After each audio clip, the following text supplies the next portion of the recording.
This Currency Focus is proudly brought to you by TreasuryONE, South Africa's leading treasury solutions company that unlocks financial value for your business.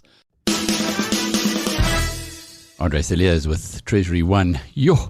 What a week we've had, Andre. And in your end of the world, in currency markets, I don't know if you've ever seen anything like this before, but having a word with David Shapiro a little earlier, he said, and he's very old, he said in his lifetime, he never expected to see what he has seen in the past week. How did the currency markets react? Very immediate, but that's typical with markets. It's very, very immediate. And we could see very immediately on the reaction of the rand how much it weakened. But that was not the biggest weakening that I've seen in my history. Having been around in 1985, when Mr. P.W. Botha had the Rubicon speech, and we were closed down for 2 days, and that's where the debt standstill was announced, and the rescheduling of South African debt. The turmoil then was much bigger than it was this period. If we look at the move when Mr. Zuma announced the appointment of Mr. Des van Rooyen as the new Minister of Finance, the immediate reaction was also bigger. We should not forget that that was where we traded in the 14s or the 13s, lower 14s, and we jumped up as high as 16 before that decision was reversed and Mr. Pravin Gordhan was appointed. So no, yes, it was turmoil, yes, it was chaotic, but it was not the worst that the markets had seen. And that's the thing that's surprising so many people. On the ground, this is unprecedented. And yet in the financial markets, and in particular with the rand, where it should have been reflected, it hasn't been. So what is it telling us? This is telling us that the rand as a barometer of what happens in South Africa is very important, and that it reacts very quickly, and that we need to get our house in order and to get rid of these quick, dirty events that influences so much and then damages our investor confidence on a long-term basis. You know, the event takes place for 3 days. The consequences stays with us for years and years thereafter. We are now seeing that Toyota issued a letter delivered to the mayor of Durban City, eThekwini, received that letter where they expressed the concern about what happens in KwaZulu-Natal and specifically in the Durban area, and how damaging that is for companies and the prospects of companies, and how they start doubting whether they should put any investment into the country. But that spills over and it's got long-term effects, and that's what we need to get right in this country. We cannot afford this. Our growth figures cannot afford it. Our currency cannot support these kind of moves, and we need to get our house in order and get rid of it. But why is the currency so strong? Why has it not, you can't say it shrugged it off, because it went down a little. But you would have imagined that where you have a situation of attempted sedition, where there have been MPs attacking shopping centres, shooting out the firefighting equipment first so that they can burn the shopping centres after the looting, where you have 220 people who've been murdered as a consequence of this, where you have a president who is saying that this is a plot, and many people who have insight say, yes, it is an attempted coup d'etat. And yet the rand continues to go as relatively strongly. These are mysterious times, and I suppose mysterious or bemused citizens who are looking at it and wondering, what is it that is going to finally make the penny drop internationally, if not locally? Well, I think the penny is starting to drop internationally.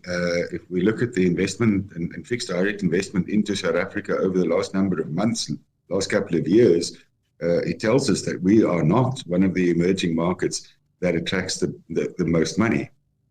We actually are a little bit behind the averages.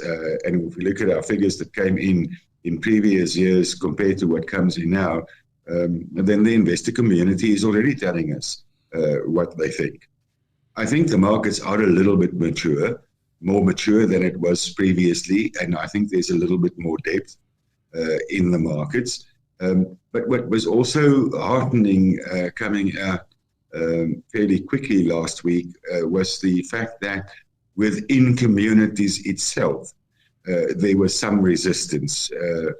And that, I think, send a message that it's a minority doing these things, and that the majority is actually supporting a better rule, a better democratic society, and are actually rallying behind Mr. Ramaphosa as the leader. You know, he admitted that they made mistakes, and yes, they did.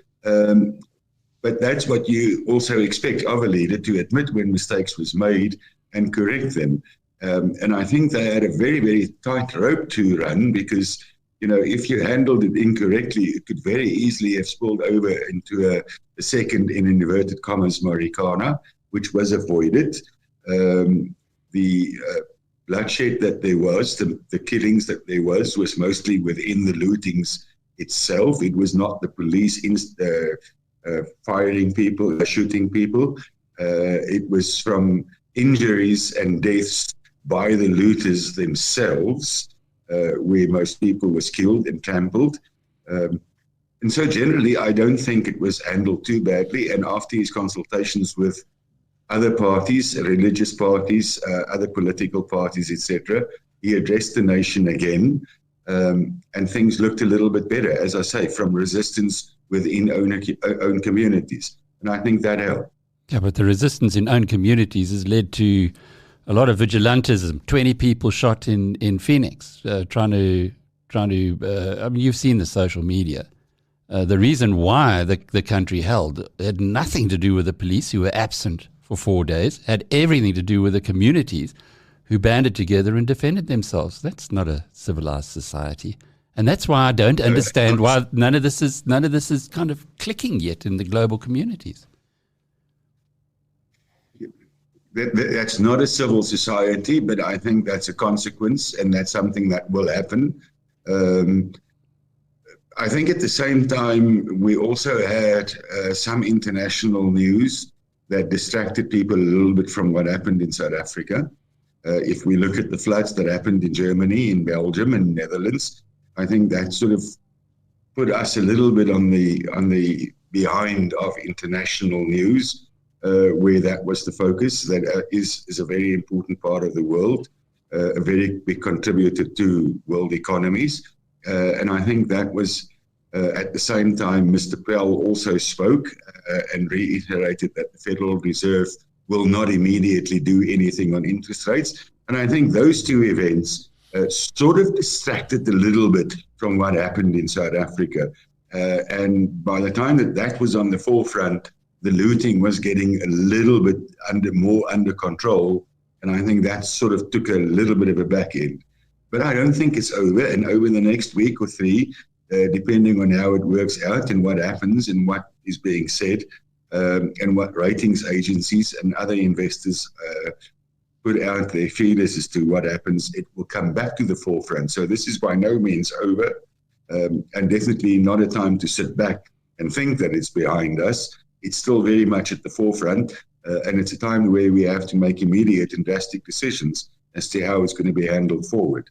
But I think we got some reprieve, as I said, from international events. I think that's very well put, Andre, because we live here in South Africa. We have family and friends who have been at the forefront of all of this.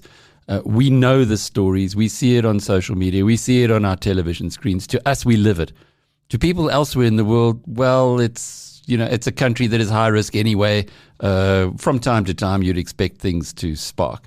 So I guess we can be a little navel-gazed and think that the center of the world is in the southern tip of Africa, but actually the world's got a heck of a lot of other things going on in its mind at the moment. But your final point is really a good one, that we need to now be doing the right thing so that this does not continue, because if it continues, presumably that would start changing the mindset of the international community.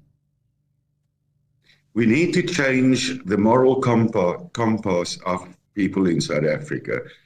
We cannot run into streets looting and stealing and having criminal activity all the time. But to change that, we need to create jobs. We need to change the gap in the bridge, and we build a bridge between the rich and the poor. We need to get people in jobs. We need to create jobs. And we need to give people some dignity. If we don't do that, we don't get that right, then these things are things that will happen every 2 and 3 years. We will have this kind of thing that happens to us, and it will not build any long-term investor confidence. So we need to work together as private sector and government in changing how things are done in South Africa. This Currency Focus was proudly brought to you by TreasuryONE, South Africa's leading treasury solutions company that unlocks financial value for your business.